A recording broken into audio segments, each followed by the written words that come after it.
Rossiyada o'zimizni o'zbek bo'la turib, o'zimizni o'zbeklarni qiynab, o'zicha raket yasab bo'lgan, o'zicha razborchik yasab bo'lgan bolalar haqida gaplashamiz. Menga shunaqa hodisa bo'lgan. 2011-yil Sankt-Peterburg shahrida ukamni bitta jo'rasi kelgan, ishi chaqirgan jo'ralari endi ish topib bera olmagan, hujjatini to'la olmagan. Shunaqa shu bo'lganda men chaqirdim, ukamni iltimos qildi, chaqirib shunga ish topib berib.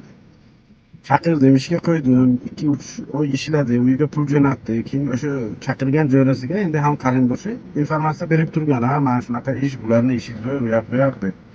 Hujjatini qildiryapman 3 oydan keyin. Keyin u ukamga telefon qilyapti, nimaga qilmadi, bu yoq deb ukamni mazgisini qo'qyapti. Keyin men buni eshitib qoldim-u, telefonni ber dedim, telefon qildim, nima xohlaysan deb. Ha, nimaga hujjatni qimmat qilyapsizlar? Men aytdim, 3 oy shu bola o'sha yoqqa sani o'g'lingga yurdi. Yordam bera olmading. Men bu yoqqa chaqirib ishga qo'ydim. Mana qo'liga pul tegyapti. Nima qilasan? Gapni ko'paytirib desam ham shu qo'ymayapti-da. Keyin jahlni ustiga so'kib tashladim. Keyin u adresni so'radi, aytdiki, men kechqurun boraman dedi. Gaplashamiz dedi. Kel dedim. Soat 9:00larga o'sha kelish kerak. Men ham bolalarni terdim. Bitta o'sha yoqda joydan bor edi. Mandan ham eskiroq bitirga bo'lgan, gavdasi ham mendan katta, men kattam bilan unga aytdimki, shunaqa onasidan so'kib qo'ydim dedim. Bekor so'kdi dedi. Chiqaylik dedim, u meni yuzimni ko'rgani yo'q, faqat og'zimni tanishi mumkin dedim. Lekin gapirmaydi, so'kkan odamni deymiz, yo'q deymiz. Bo'ldi dedi. 15 kishi bo'lib chiqdik, tamom yonimda. Uni shu qarindoshi ham yonimizda.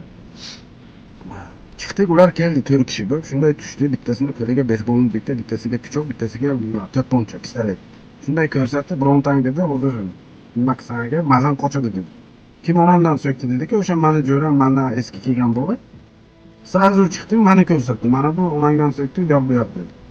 Endi ular kelyapti, men deyapman, gap san so'kdingmi deyapti. Ha, men so'kdim. Nima xohlaysan? Davay birga chiqamiz. Yo'q deyapti. Davay deyapti, mashinaga o'tir, bo'lmasa u yoqqa deb telefonchani qo'liga bunday zarijat qilyapti. Ukam bilan ikkoving o'tirasan deyapti.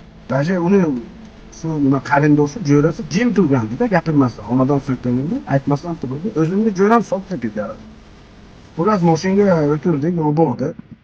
Aytdim, nima xohlaysan? Endi bir 5-10 kilometr lesni ichiga kirib boryapmiz. Aytyapti, xullas pul kerak bizga. Nechi pul? 10 ming rubl. Aytaman, 10 ming rublim yo'q, 5 ming rubl xohlasang beraman dedi. Xo'p dedi. 5 ming rublni berdim, ular ketdi. Lekin duh yo'q birga chiqishga. Shu bilan ketdimi, buni qarangda. Endi onasini pulga sotgan bilan barobar bo'lyaptimi? Buni davomi bor. Buni davomi Samarqandga bo'ldi. Agar bu videoga like, podpiska normalniy bo'lsa, unisini ham chiqaraman. Ana shunaqa bolalar bor Rossiyaga, o'zimizni o'zbeklarni qiynab, va ishi shunaqa ekan bularga. Keyin men bu yoqdan so'rab surishtirdim. Shunaqa bolalar chiqqan Rossiyaga. Shu telefon qiladi, asabga o'ynaydi, onadan so'ksangiz keladi, sizni bunus qiladi. Ana shunaqalarni ehtiyot bo'linglar, tillaringizga ehtiyot bo'linglar, aka-ukalar, musofirdagilar. Xullas shu, hammaga ishiga omad, sog' salomatlik tilayman. O'zidan ehtiyot bo'lib yuring.